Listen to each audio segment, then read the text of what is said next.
Hello friends, welcome to my channel high level tourism. ನನ್ನ ಹೆಸರು ನಟರಾಜ್ ಅಂತ. ಸ್ನೇಹಿತರೆ, ಇವತ್ತು ನಾನು ಉತ್ತರ ಕನ್ನಡ ಜಿಲ್ಲೆಯ ಸಿರ್ಸಿಯಿಂದ ಕುಮಟಾಕ್ಕೆ ಹೋಗುವಂತಹ ದಾರಿಯಲ್ಲಿ ಹೋಗ್ತಾ ಇದ್ದೀನಿ. ಈ ಸಿರ್ಸಿ ಕುಮಟಾ ರೋಡ್ನಲ್ಲಿರುವಂತಹ ಒಂದು ಹಳ್ಳಿಗೆ ಹೋಗಿ ನಾನು ಅಲ್ಲಿ ಯಾವುದಾದ್ರೂ ಒಂದು ಮನೆಯನ್ನು ಎಕ್ಸಾಂಪಲ್ ಆಗಿ ತೊಗೊಂಡು ಆ ಮನೆಯ ಸುತ್ತಮುತ್ತಲಿನ ವಾತಾವರಣ ಮಳೆಗಾಲದಲ್ಲಿ ಹೇಗೆ ಕಾಣಿಸುತ್ತೆ, ಅಲ್ಲಿ ಸುತ್ತಮುತ್ತಲೆಲ್ಲ ಯಾವ ರೀತಿ ಗಿಡಗಳಿರ್ತವೆ ಮತ್ತು ಅಲ್ಲಿ ಮಳೆ ಬಂದಾಗ ಅಲ್ಲಿನ ವಾತಾವರಣ ಹೇಗೆ ಬದಲಾಗುತ್ತೆ ಅನ್ನೋದನ್ನು ಇವತ್ತು ನಾನು ನಿಮಗೆ ತೋರಿಸ್ತೀನಿ. ಮತ್ತು ಸ್ನೇಹಿತರೆ, ಈ ಎಲ್ಲ ಸ್ಥಳಗಳು ಕೂಡ ಪಶ್ಚಿಮ ಘಟ್ಟದ ವ್ಯಾಪ್ತಿಯಲ್ಲೇ ಬರ್ತವೆ. ಇಲ್ಲಿ ಮಳೆ ಕೂಡ ಯಾವಾಗಲೂ ಆಗ್ತಾನೆ ಇರುತ್ತೆ. ಇಲ್ಲಿ ಒಂದು 5 ನಿಮಿಷಕ್ಕೂ ವಾತಾವರಣ ಚೇಂಜ್ ಆಗ್ತಾ ಇರುತ್ತೆ ಅಂತ ಹೇಳಬಹುದು. ಈಗ ಮಳೆಗಾಲನೇ ಆದರೂ ಇಲ್ಲಿ ಮಳೆ ಇಲ್ಲ ಅಂತ ಅನಿಸ್ಬಹುದು. ಹಾಗೇನಿಲ್ಲ, ಈಗ 1 ಕಿಲೋಮೀಟ್ರ್ ಹಿಂದೆ ಜೋರು ಮಳೆ ಬರ್ತಾ ಇತ್ತು. ಇಲ್ಲಿ ಸ್ವಲ್ಪ ಈಗ ಮಳೆ ಕಡಿಮೆ ಆಗಿದೆ. ಇನ್ನು ಮತ್ತೊಂದು ಕಿಲೋಮೀಟ್ರ್ ಮುಂದೆ ಹೋಗೋದ್ರೊಳಗೆ ನಮಗೆ ಮಳೆ ಸಿಗಬಹುದು. ಹೀಗೆ ಇಲ್ಲಿ ಮಳೆಗಾಲದ ಟೈಮ್ನಲ್ಲಿ ಕೇವಲ 5 ನಿಮಿಷಕ್ಕೆ ಮಾತ್ರ ಅಲ್ಲ, ಒಂದು 2 ಕಿಲೋಮೀಟ್ರಿಗೂ ಕೂಡ ವಾತಾವರಣ ಚೇಂಜ್ ಆಗೇ ಬಿಡುತ್ತೆ. ಇನ್ನು ಪಶ್ಚಿಮ ಘಟ್ಟಗಳು ಅಂತ ಅಂದಮೇಲೆ ಘಾಟ್ ಸೆಕ್ಷನ್ ಇದ್ದೇ ಇರುತ್ತೆ. ಹಾಗೆ ಕರ್ವಿಂಗ್ಗಳು ಕೂಡ ತುಂಬ ಜಾಸ್ತಿ ಇರ್ತವೆ.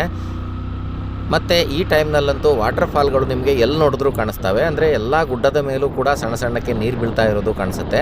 ಹಾಗೆ ಸರ್ವಋತು ವಾಟರ್ ಫಾಲ್ಗಳೆಲ್ಲ ಏನಿರ್ತವೆ ಅವುಗಳಲ್ಲಂತೂ ನೀರಿನ ಪ್ರಮಾಣ ತುಂಬ ಜಾಸ್ತಿ ಆಗಿರುತ್ತೆ. ಅದಕ್ಕಾಗಿ ಮಳೆಗಾಲದಲ್ಲಿ ನಮ್ಮ ಪಶ್ಚಿಮ ಘಟ್ಟದ ಕಡೆಗೆ ವಾಟರ್ ಫಾಲ್ಗಳನ್ನು ನೋಡಲಿಕ್ಕೆ ಬರುವಂಥವರ ಸಂಖ್ಯೆ ಕೂಡ ಹೆಚ್ಚಾಗಿರುತ್ತೆ. ಬನ್ನಿ, ಈಗ ಮೇನ್ ರೋಡನ್ನು ಬಿಟ್ಟು ಸ್ವಲ್ಪ ಸೈಡ್ಗೆ ಹೋಗೋಣ. ಇನ್ನು ಮಲೆನಾಡಿನ ಹಳ್ಳಿಗಳು ಅಂತ ಅಂದಮೇಲೆ ಸಣ್ಣ ಪುಟ್ಟ ಆಫ್ ರೋಡಿಂಗ್ಗಳೆಲ್ಲ ಇದ್ದೇ ಇರ್ತವೆ. ಇಂತಹ ರೋಡ್ಗಳಲ್ಲಿ ಟ್ರಾವೆಲ್ ಮಾಡೋಕ್ಕೆ ತುಂಬ ಖುಷಿಯಾಗುತ್ತೆ. ಆದರೆ ಅಷ್ಟೇ ಜಾಗರೂಕತೆಯಿಂದ ಚಾಲನೆ ಮಾಡಬೇಕಾಗಿರುತ್ತೆ. ಮತ್ತು ರಸ್ತೆಯ ಮೇಲೆಲ್ಲ ನೀರು ಕೂಡ ಬರಬಹುದು ಆವಾಗವಾಗ. ಮತ್ತು ಹಾಗೆಲ್ಲ ನೀರು ಹರಿದಾಗ ಸ್ವಲ್ಪ ಗಾಡಿ ಜಾರೋ ಚಾನ್ಸಸ್ ಕೂಡ ಇರುತ್ತೆ. ಅದಕ್ಕಾಗಿ ಸ್ವಲ್ಪ ನೋಡಿಕೊಂಡು ಟ್ರಾವೆಲ್ ಮಾಡಬೇಕಾಗಿರುತ್ತೆ. ಅದು ಬಿಟ್ಟರೆ ಮತ್ತೇನೂ ಪ್ರಾಬ್ಲಮ್ ಇರೋದಿಲ್ಲ. ಮತ್ತು ನೀವು ಕಾಲು ಕೊಡ್ತಾ ಹೋಗೋದ್ರಿಂದ ಉಂಬಳಗಳು ಕಾಲ ಮೇಲೆ ಹತ್ಕೊಳ್ಳೋ ಚಾನ್ಸಸ್ ಕೂಡ ಇರುತ್ತೆ. ನೋಡಿ, ಇಲ್ಲೆಲ್ಲ ಇದು ರೋಡ್, ಇದ್ರ ಮೇಲೆ ಯಾವ ರೀತಿ ನೀರು ನಿಂತಿದೆ ಅನ್ನೋದನ್ನು ನೀವು ನೋಡಬಹುದು. ಅಂದರೆ ಇಲ್ಲಿ ನೀರು ಹರಿತಾ ಇದೆ. ಮೇಲ್ಗಡೆಯಿಂದ ಬರುವಂತಹ ಗುಡ್ಡದ ನೀರು ಇಲ್ಲೆಲ್ಲ ಹರಿತಾ ಇದೆ. ಇಲ್ಲೆಲ್ಲ ಅಕ್ಕಪಕ್ಕದಲ್ಲೇ ಮನೆಗಳೆಲ್ಲ ಇದ್ದಾವೆ.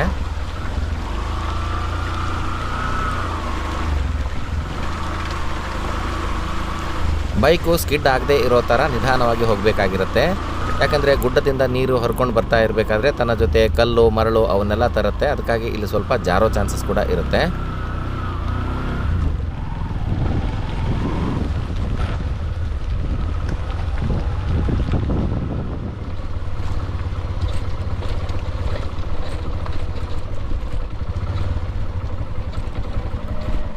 ಕಲ್ಲುಗಳ ಮೇಲೆಲ್ಲ ಗಾಡಿ ಹತ್ತಿದಾಗ ಮುಂದಿನ ಗಾಲಿ ಸ್ಕಿಡ್ ಆಗದೆ ಇರೋ ಥರ ನೋಡ್ಕೊಳ್ಬೇಕಾಗತ್ತೆ.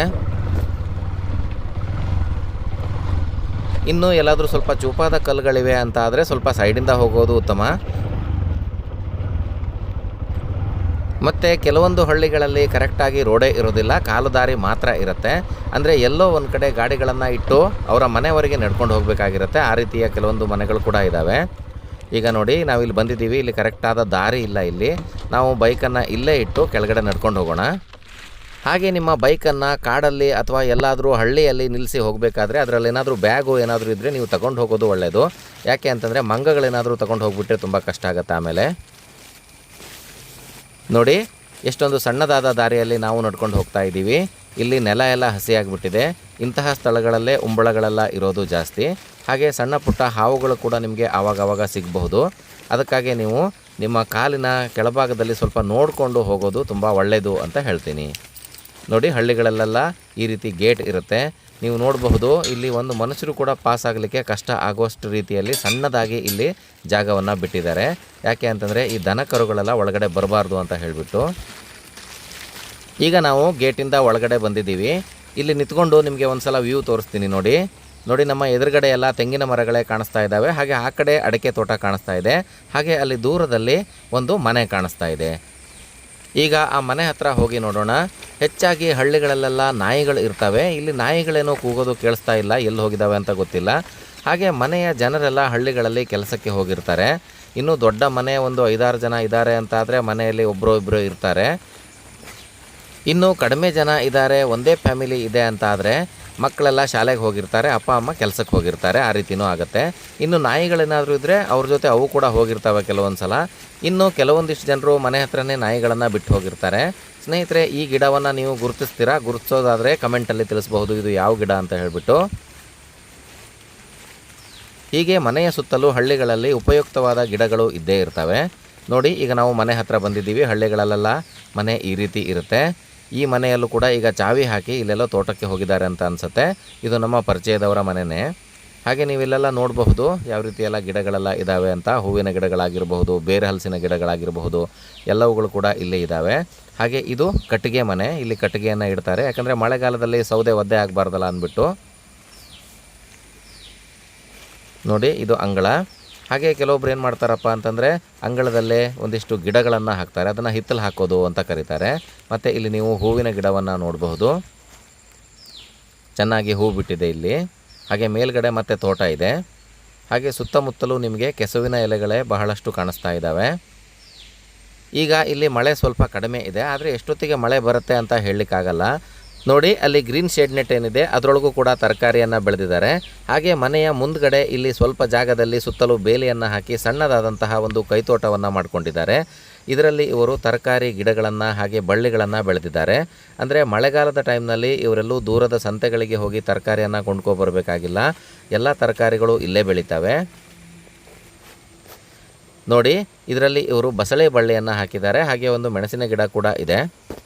ಹಾಗೆ ನೀವು ಸುತ್ತಮುತ್ತಲೂ ಗಿಡಗಳನ್ನೆಲ್ಲ ನೋಡಬಹುದು. ಬದನೆ ಗಿಡಗಳೆಲ್ಲ ಇದ್ದಾವೆ ಇಲ್ಲಿ. ಈಗ ಬನ್ನಿ ಸ್ವಲ್ಪ ಮುಂದೆ ಹೋಗಿ ಮನೆಯ ಸುತ್ತಮುತ್ತ ಹೇಗಿದೆ ಅನ್ನೋದನ್ನು ನೋಡ್ಕೊಂಡು ಬರೋಣ.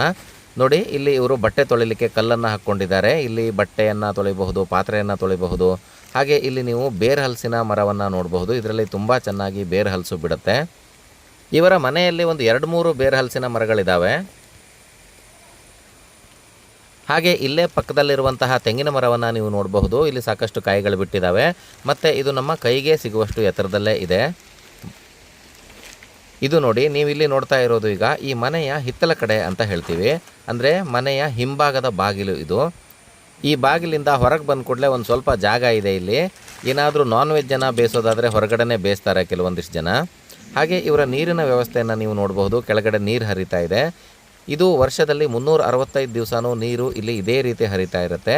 ಇದು ತುಂಬ ಫ್ರೆಶ್ ನೀರು, ಗುಡ್ಡದಿಂದ ಬರುವಂತಹ ನೀರು. ಇವರು ಕುಡಿಯೋಕೆ ಕೂಡ ಇದೇ ನೀರನ್ನು ಉಪಯೋಗಿಸ್ತಾರೆ. ತುಂಬ ಶುದ್ಧವಾದ ನೀರು ಇದು. ನೀವು ಇಲ್ಲಿ ನೋಡಬಹುದು, ಪಂಪನ್ನು ಕೂಡ ಹಾಕಿದ್ದಾರೆ ಇದಕ್ಕೆ. ಮತ್ತು ಈ ಹೊಂಡದಲ್ಲಿ ಕೆಲವೊಂದು ಸಲ ಸಣ್ಣ ಸಣ್ಣ ಮೀನುಗಳು ಕೂಡ ನಮಗೆ ಕಾಣಿಸ್ತಾ ಇರ್ತವೆ. ಹಳ್ಳಿಗಳಲ್ಲಿ ಎಲ್ಲ ಟೈಮಲ್ಲೂ ಕರೆಂಟ್ ಇದ್ದೇ ಬಿಡುತ್ತೆ ಅಂತ ಹೇಳಲಿಕ್ಕಾಗಲ್ಲ. ಅಂತಹ ಸಂದರ್ಭದಲ್ಲಿ ಇಲ್ಲಿಂದ ಕೊಡದಲ್ಲಿ ನೀರನ್ನು ತುಂಬಿಕೊಂಡು ಈ ರೀತಿ ಮೆಟ್ಟಿಲುಗಳನ್ನು ಹತ್ತಿ ಮನೆಗೆ ತಗೊಂಡು ಹೋಗ್ತಾರೆ. ಹಾಗೆ ನೀವು ಅಲ್ಲೊಂದು ಕಲ್ಲನ್ನು ನೋಡ್ತಾ ಇದ್ದೀರಲ್ವ, ಅದು ಕೂಡ ಬಟ್ಟೆ ತೊಳೆಯುವ ಕಲ್ಲೇ. ಒಂದೊಂದು ಸಲ ಅಲ್ಲಿ ಕೂಡ ಬಟ್ಟೆ ತೊಳಿತಾರೆ. ಹಾಗೆ ಈ ಮನೆಯನ್ನು ಒಂದು ಸೈಡಿಂದ ನೋಡಿದಾಗ ನಮಗೆ ಪ್ರಕೃತಿಯ ನಡುವೆ ಇರುವಂತಹ ಈ ಪುಟ್ಟ ಮನೆ ನಮಗೆ ಈ ರೀತಿ ಕಾಣಿಸುತ್ತೆ. ಹಾಗೆ ಅದರ ಕೆಳಭಾಗದಲ್ಲಿ ಹರಿತಾ ಇರುವಂತಹ ಶುದ್ಧವಾದ ನೀರಿನ ತೊರೆ ಕೂಡ ನಮಗೆ ಈ ರೀತಿ ಕಾಣಿಸುತ್ತೆ. ಇಲ್ಲಿ ಬಂದು ಹೆಚ್ಚಾದಂತಹ ನೀರು ಇಲ್ಲಿಂದ ಹೀಗೆ ಕೆಳಗಡೆ ಹರ್ಕೊಂಡು ಹೋಗಿ ಕೆಳಗಡೆ ಇರುವಂತಹ ತೋಟಕ್ಕೆ ಹೋಗುತ್ತೆ. ನೋಡಿ, ಇಲ್ಲೂ ಕೂಡ ನೀವು ಕೆಸವಿನ ಸೊಪ್ಪನ್ನು ನೋಡಬಹುದು. ಹೀಗೆ ನೀರು ಹರ್ಕೊಂಡು ಹೋಗಿ ಕೆಳಗಡೆ ಇರುವಂತಹ ಅಡಕೆ ತೋಟಕ್ಕೆ ಹೋಗುತ್ತೆ. ಮಲೆನಾಡಿನ ಕಡೆಗಳಲ್ಲಿ ಅಡಕೆ ತೋಟ ತುಂಬ ಸಮೃದ್ಧವಾಗಿ ಬೆಳೆಯುತ್ತೆ. ನೀವಿಲ್ಲಿ ಅಡಕೆ ತೋಟವನ್ನು ನೋಡಬಹುದು. ಸ್ನೇಹಿತರೆ, ಈ ಮನೆಯ ಸುತ್ತಲೂ ಸಾಕಷ್ಟು ಗಿಡ ಮರಗಳೆಲ್ಲ ಇದ್ದಾವೆ ಅಂತ ಹೇಳಿದ್ನಲ್ವ. ಇದರಲ್ಲಿ ನೀವು ಇದು ಯಾವ ಮರ ಅನ್ನೋದನ್ನು ನನಗೆ ಕಮೆಂಟಲ್ಲಿ ತಿಳಿಸಿ. ಇದನ್ನು ನಿಮ್ಮ ಕಡೆ ಏನಂತ ಕರೀತಾರೆ ಅನ್ನೋದನ್ನು ಈ ಕಾಯಿ ನೋಡಿ ನೀವು ಇಲ್ಲಿ ಗುರುತಿಸಬಹುದು. ಇದನ್ನು ನಮ್ಮ ಕಡೆ ಬಿಂಬ್ಳಿ ಕಾಯಿ ಅಂತ ಕರೀತಾರೆ. ಈ ಮರವನ್ನು ಬಿಂಬ್ಳಿ ಮರ ಅಂತ ಕರೀತಾರೆ. ಸ್ನೇಹಿತರೆ, ನೀವಿಲ್ಲಿ ನೋಡಬಹುದು, ಈ ರೀತಿಯಾದಂತಹ ಒಂದು ಗಡಿಗೆಯನ್ನು ಇಲ್ಲಿ ಯಾಕೆ ಕಟ್ಟಿದಾರಪ್ಪ ಅಂತ ನೀವು ಅನ್ಕೋಬಹುದು. ಇದನ್ನು ಇಲ್ಲಿ ಮಿಸ್ರಿ ಜೇನು ಸಾಕಣೆಗೆ ಅಂತ ಕಟ್ಟಿದ್ದಾರೆ. ಅಂದರೆ ಸ್ಟಿಂಗ್ಲೆಸ್ ಬಿ ಅಂತ ಏನು ಕರೀತಾರಲ್ವ, ಅದರ ಸಾಕಣೆಗೆ ಕಟ್ಟಿದ್ದಾರೆ. ಅದು ತುಪ್ಪವನ್ನು ಮಾಡುತ್ತೆ ಇಲ್ಲಿ. ಹಾಗೆ ಅಲ್ಲಿ ಒಂದು ಬಿದಿರನ್ನು ಕೂಡ ಕಟ್ಟಿದ್ದಾರೆ. ಆ ಮಿಸ್ರಿ ಜೇನುಗಳು ಈ ರೀತಿ ಸಣ್ಣ ಸಣ್ಣ ಕಂಡಿಯ ಒಳಗೆಲ್ಲ ಹೋಗಿ ತುಪ್ಪವನ್ನು ಮಾಡ್ತವೆ. ಅವುಗಳ ತುಪ್ಪಕ್ಕೆ ತುಂಬ ಬೇಡಿಕೆ ಮತ್ತು ಬೆಲೆ ಇದೆ. ನೀವೇನಾದರೂ ತಿಂದಿದ್ದೀರಿ ಅಂದರೆ ನನಗೆ ಕಮೆಂಟಲ್ಲಿ ತಿಳಿಸಿ. ನೋಡಿ ಸ್ನೇಹಿತರೆ, ಮಲೆನಾಡಿನಲ್ಲಿ ಮಳೆಗಾಲದಲ್ಲಿ ಒಂದೇ ಸಮನೆ ಮಳೆ ಹೇಗೆ ಬರುತ್ತೆ ಮತ್ತು ಒಂದು ಸ್ವಲ್ಪ ಹೊತ್ತಿನಲ್ಲೇ ಈ ಅಂಗಳೆಲ್ಲ ಹೇಗೆ ಒದ್ದೆ ಆಗುತ್ತೆ ಅನ್ನೋದನ್ನು ನೀವು ಈ ವಿಡಿಯೋದಲ್ಲಿ ನೋಡಬಹುದು.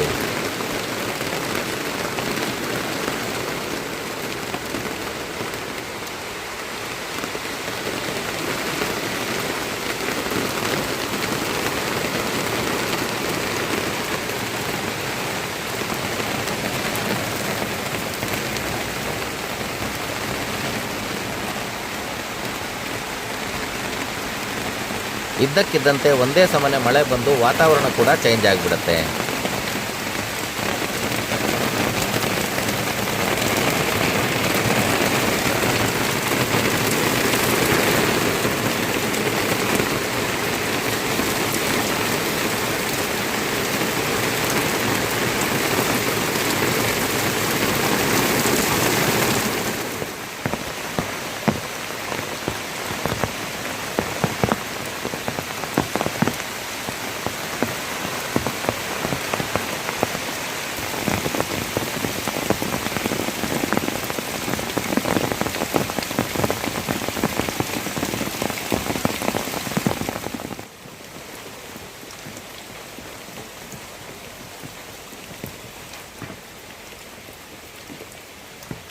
ಸ್ನೇಹಿತರೆ, ಮಳೆಗಾಲದಲ್ಲಿ ಮಲೆನಾಡಿನ ಈ ಮನೆಯ ವಿಡಿಯೋ ಹೇಗೆ ಅನ್ನಿಸ್ತು ಅನ್ನೋದನ್ನು ನಮಗೆ ಕಮೆಂಟಲ್ಲಿ ತಿಳಿಸಿ.